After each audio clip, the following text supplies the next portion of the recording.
Welcome to the third installment of Strickmich Club 2019.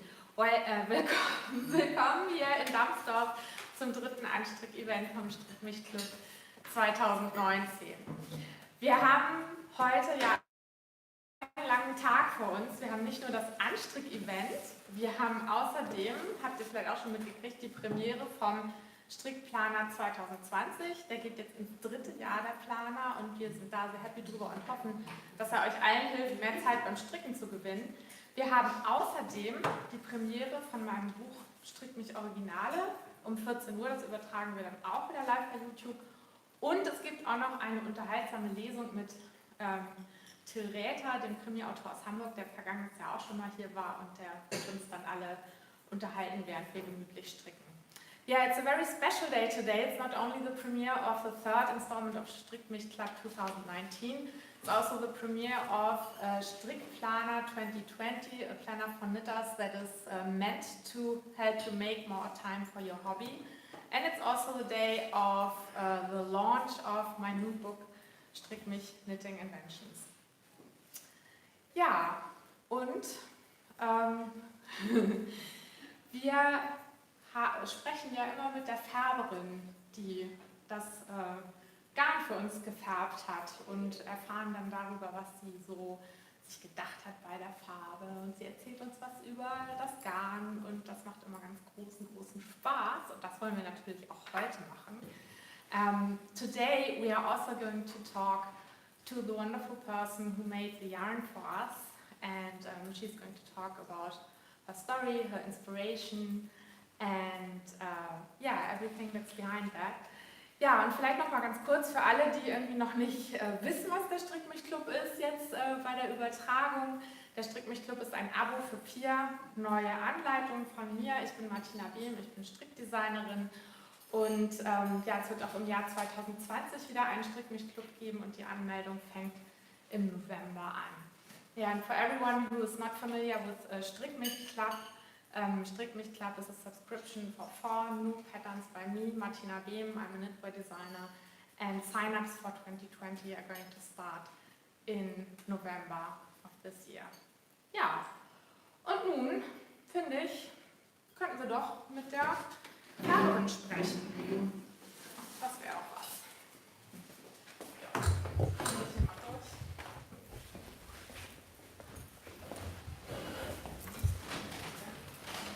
Ja. Wir öffnen das Paket erst, wenn wir mit der Färberin zu Ende gesprochen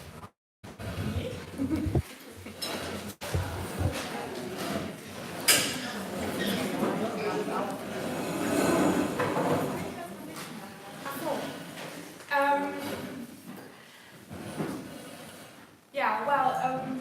Also wir haben mit der Färberin, weil sie heute leider nicht hier vor Ort sein kann, gesprochen und haben das auf Video aufgezeichnet, und dieses Video gibt es aber dann auch nochmal in höherer Qualität später dann auf YouTube und auf Vimeo zum Angucken.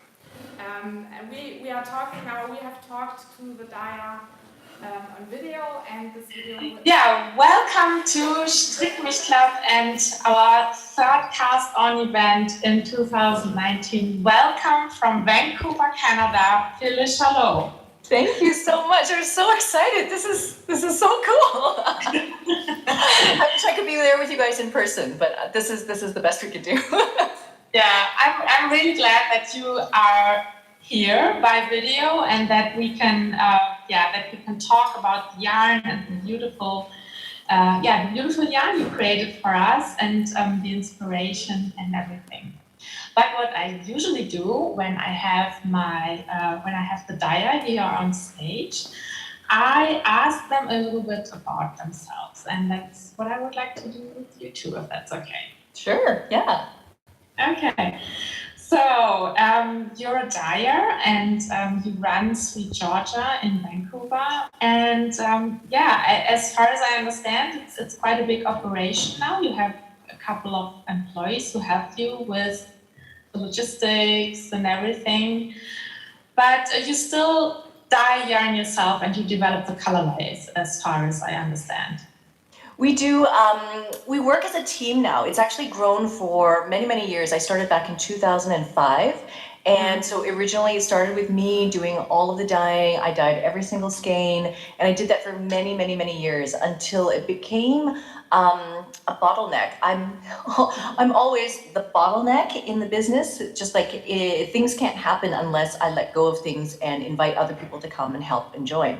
So many, many years ago, I started to teach my staff who had come to help package the yarns and help ship the yarns. I started to teach them how to dye as well. And then we developed a dyeing team. So now we have a team of people who help do all of the production dyeing. And I don't actually do any of the production dyeing myself anymore because otherwise I'm the bottleneck for all sorts of other things about the business.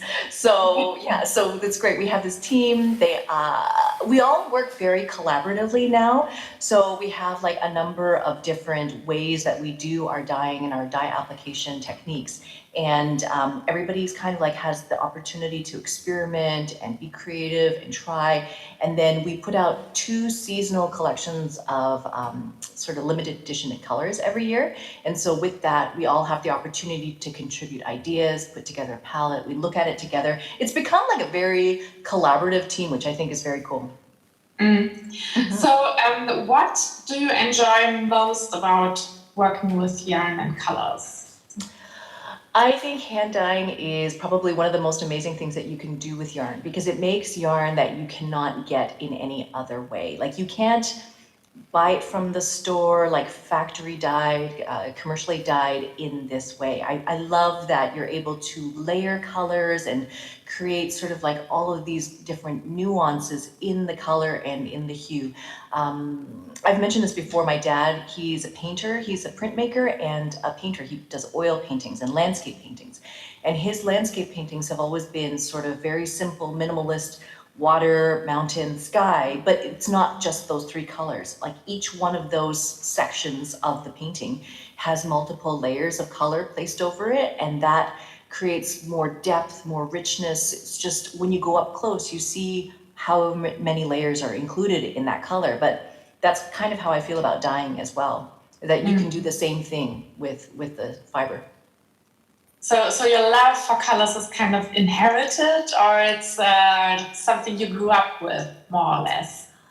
I don't really know, actually, because I think my dad and I have very different color aesthetics. He very much likes muted, very subdued sort of colors. I like vibrant, rich, saturated jewel tones. And I think part of that reason is because when I was in university, I did a lot of competitive ballroom dancing. And so I made my own ball gowns, made my own dance costumes, and they always had to be very vibrant, rich, eye-catching colors in order to be seen on the floor in the competition. And so I think I've always been a little bit drawn towards that side of it. It's very a little bit theatrical, a little bit dramatic, but I think it's really fun. And I feel like it also is very uplifting for your mood. Like when you're surrounded by happy, fun colors, it can change how you feel about the day. So yeah, that's nice. You said a little bit about that already, but I would like to ask you, what's your story? How did you become a dyer?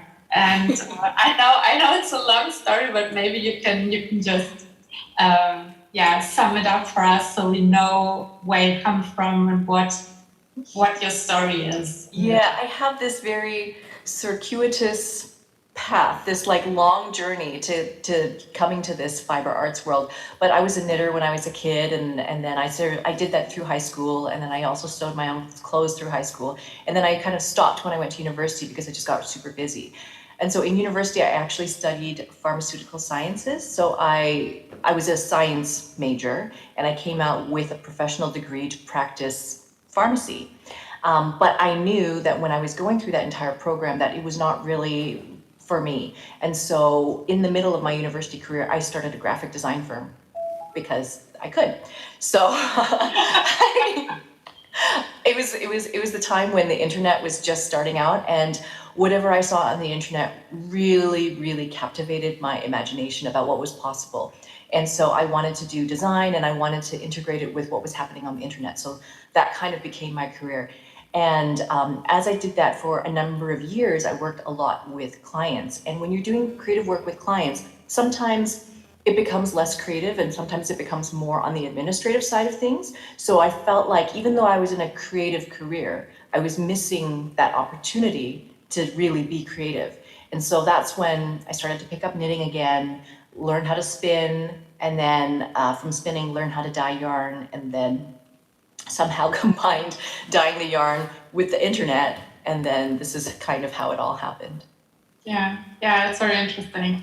And I think it's always very interesting to hear where dyes come from and what they did before, because yarn dyeing is not a profession that has been around for so many years, and most of them have done something very creative and something interesting before that. So but your story is quite unique. You are the only pharmacy major who I know who became a dyer. But it actually makes sense because you also have to be very meticulous with the measuring and everything. So yeah, it actually all worked up together, you know, to have that pharmacy background, to be able to apply those skills and techniques to hand dyeing, and then also incorporated with my graphic design background. Like it all sort of came together. Sense. Yeah, of course.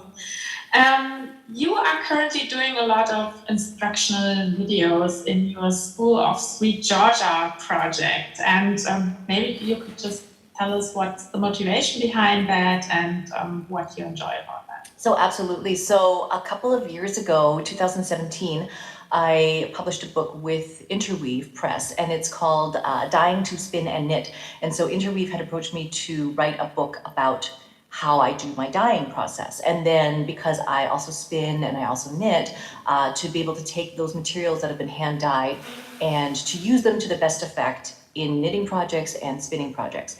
And so I really, really enjoyed working on the book. And then after the book was published, I was invited to go and travel and teach everywhere, which was great, except for the fact that I have two very, very, very, very, very young kids at home. And so at the time, I think my youngest was like 6 months old.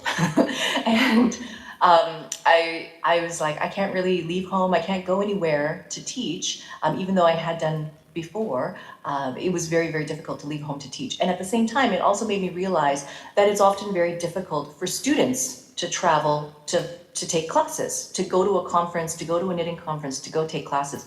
And so that's where I started to come up with the idea of, well, why don't I just teach on video, and then everybody can access that, and I don't have to leave home and nobody else has to leave home, and we can all do this with the power of the internet like this from wherever we are. Yeah, that sounds good. Yeah, so that's sort of where the School of Sweet Georgia came from. And then we've been making content for it for about 2 years now. And then again, I realized that I'm the bottleneck where I cannot make every single course on the school. So that's where I started to bring in other instructors to teach their area of expertise, whether it's spinning or dyeing or weaving or whatever it is. Yeah, that makes sense. Yeah, great. Wonderful.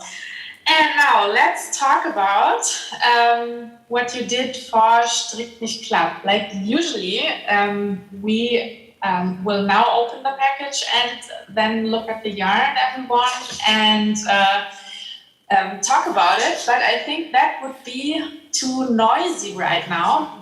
So the two of us, we are going to just take the yarn and show it to everyone and talk about it. So this is the yarn you made for us. Maybe you can show it too. I know you have a skein. I have a skein too. Well, that's the one. Maybe you can tell us about the color and the inspiration, and then about the yarn base a little bit. Because I really love this yarn, and I was so happy about the process of the two of us working on this colorway, because you had this great inspiration and you sent me like a book with pictures and several different ways on how the pictures would translate onto the yarn, and it was all so professional and so creative, and I was really impressed by that. So tell us about your inspiration and the color, please. Yeah, so the color is called Northern Lights, and one of the reasons why I wanted to do something like this is because I don't know how many Canadian dyers you've ever had in the club before, but we kind of wanted to say, hey, we're from Canada, and we're here in the Pacific Northwest, and so we could have done all sorts of things to do with water or with mountains, and that's very local to where we happen to live right now. But I do like to dye a lot of things that are kind of like dreams or fantasies. I have quite a lot of wanderlust. Like I said, I really do love to travel and would like to get out. And so the Northern Lights is something that I have on my wish list, something that I'd like to be able to see one day, you know, to do a road trip, drive my kids, my whole family, drive up north, and to be able to like go camping outside under the stars and to be able to watch the Northern Lights. It's a very romantic dream for me. I have a girlfriend who is a flight attendant, and so she flies to the Yukon from Vancouver all the time, like every weekend, and she's sending us pictures of the Northern Lights. Like, she's just a every weekend sort of thing for her, but for me, it's quite a fantasy. So I wanted to include that kind of inspiration in what we were doing. And so our process was basically to source a number of images that we could work from, and to sort of draw out different themes, different colors in a range that we wanted for this particular club. And so, like I mentioned before, we have like a number of different dye application techniques that we use. And so the different application techniques produce different effects, and we use them for different reasons. And so for this, because we wanted this very ethereal wash of color, kind of like a watercolor wash of color, we used a particular technique and then put the colors in that we wanted to make this kind of tealy blue, purple kind of, very starry night kind of feel. Yeah, it has turned out really, really pretty and really wonderful. I'm really impressed.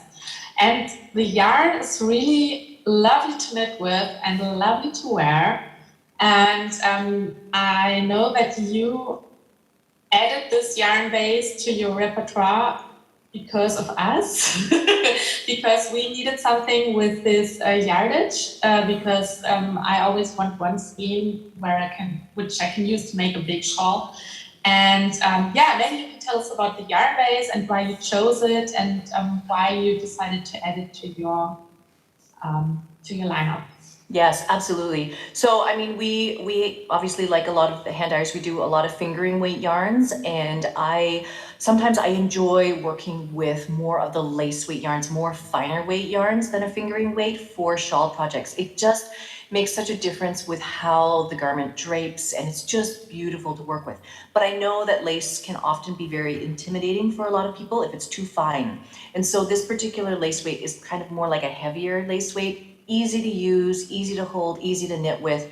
And then the other thing is that it is made out of superwash blue-faced Leicester wool. So blue-faced Leicester is a kind of sheep breed that makes very long and glossy wool fibers. So the fiber itself is really soft, shiny, it picks up color really beautifully, and then it still has this very toothy, woolly feel to it. And then plus the fact that it's superwash makes it a little bit more easy care, less likely to felt, all these kinds of things. So when I was knitting test swatches with this, I liked it, single, knit it into lace, that's great. But also what I like is actually holding it doubled and then knitting it as a DK weight. And that feels amazing. Like the fabric feels beautiful. So if you had enough yardage in one or two skeins to make like a baby sweater in a DK weight held together, that would be beautiful. Or knitting it up as a lace weight shawl is also really nice. I love this base. So yes, we did. We included it. We started to produce this in I think 15 or 16 colors, lighter colors, and yeah, we're adding that to our lineup of things. Yeah, that's great to hear. Yeah, Felicia, it was so wonderful to talk to you. I will now reveal the design to our knitters here in the little ballroom in Darmstadt. I've already shown it to you, so you know. But now everyone's waiting, and everyone's waiting to open up their packages, and we don't want to make them wait so much longer. So thank you so much for talking to us, for being here virtually, and we are so happy to have you in the club, and we are honored to have such a big name and creative mind in Strickmich Club. And as for the process, everything went so well. I would do it again. So thank you so much. It was such a pleasure to have you here. Thank you, Martina. Thank you for inviting Sweet Georgia to be a part of this event. It's amazing. And congratulations to everybody in the club. I hope you guys enjoy your packages. Have a good time tonight. Thanks.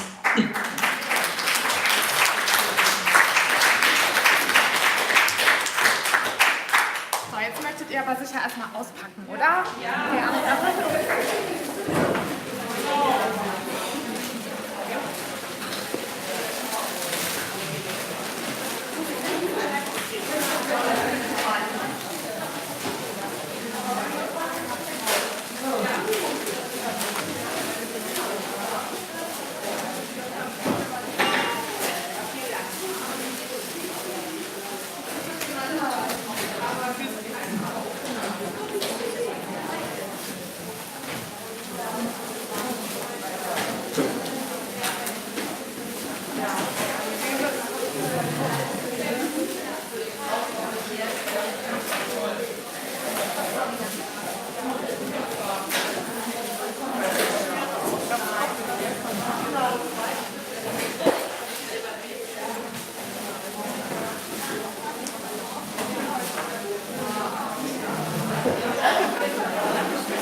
Okay, ich hoffe, euch gefällt die Farbe.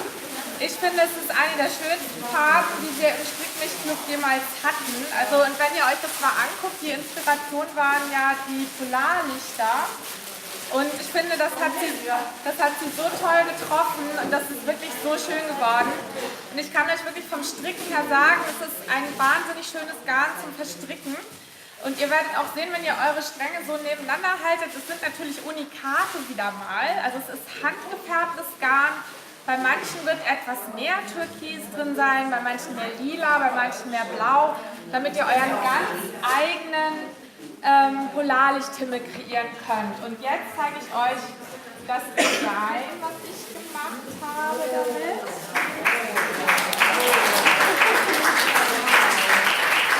Und zwar, wenn man dieses schöne handgefärbte Garn in glatt rechts verstrickt, dann macht es tatsächlich auch solche türkisfarbenen Streifen, wie man das eben von den Polarlichtern kennt. Und dieses Buch heißt Polarlys, das ist dänisch und heißt Polarlichter oder Nordlichter. Und das hier ist sozusagen die Konstruktion des Ganzen. Also das ist aus einem Strang gestrickt. Wer von euch jetzt nur einen Strang hat, bekommt so ein großes Tuch daraus. Die Konstruktion fängt so ähnlich an wie Nuvem oder Lapislazuli. Also wer von euch das noch nicht kennt, da gibt es ein Video auf meiner Webseite, wo ich die ersten Runden zeige. Es wird tatsächlich in der Runde gestrickt. Es fängt mit Judy's Magic Cast On in der Mitte an. Und durch unterschiedlich viele Zunahmen bekommt man dann jeweils eine lange Ecke auf jeder Seite. Also es ist so punktsymmetrisch, heißt das, glaube ich. Also es ist nicht asymmetrisch, sondern punktsymmetrisch. Zwei lange Enden. Und durch diese Form ist es sehr vielseitig und schön zu tragen. Also man kann das entweder einfach so sich überlegen, so wie das auch auf diesem Foto, was auf dem Titel von der Anleitung ist, zu sehen ist. Oder es taugt, wenn man das weniger dramatisch möchte, auch als sehr, sehr schöner Schal. Und es ist wie gesagt Blueface, Lester und Seide, das heißt, es hat auch noch so einen subtilen Glanz dabei, sehr elegant. Und wer die doppelte Menge Garn hat, der findet die Hinweise darauf, wie das funktioniert, dann eben auch dort. Und auf Englisch muss ich es auch nochmal sagen. And I forgot to say everything in English. So this is Polarlys. Polarlys is Danish and means Northern Lights. And this is a shawl that is made out of one skein of this yarn. So you get quite a big shawl just with one skein. If you have the double yarn option, there are instructions in the pattern that tell you how to make it even bigger. And it uses a similar construction as a nuvem or lapis lazuli, and there's a video on my website that shows you on how to do the first couple of rounds.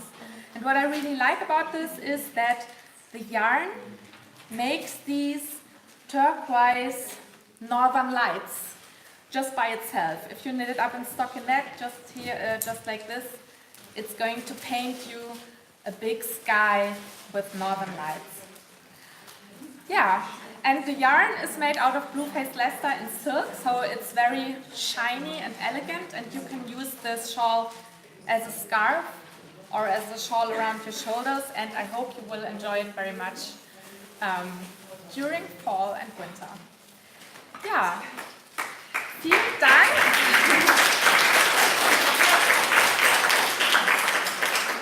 Du hattest doch geschrieben, dass wir strickt man das mit 2 Nadeln, weil da drunter stand, wir sollen 2 Nadeln mitbringen? Ja, das macht man mit 2 Nadeln tatsächlich. You will knit this with two circular needles. Aha. Weil Ja. Ich hatte das vorher nicht richtig gesehen, aber das wird sich ja aus der Anleitung. Genau, da kannst du einfach das Video angucken, was in der Anleitung verlinkt ist. Das ist schon Und dann passt das. Ja. Ich wünsche euch ganz viel Spaß. Wenn ihr Fragen habt jetzt zur Anleitung oder noch irgendwas unklar ist, könnt ihr mich super gerne ansprechen. Ute weiß auch Bescheid, du hast auch schon mal gestrickt. Ja, vielen, vielen Dank. Nachher geht es weiter mit unserer Live-Übertragung um 14 Uhr. Ist die Premiere von meinem neuen Buch Strickmich Originale. Ich hoffe, ihr seid wieder dabei und ihr dann auch. Kann man das auch kaufen?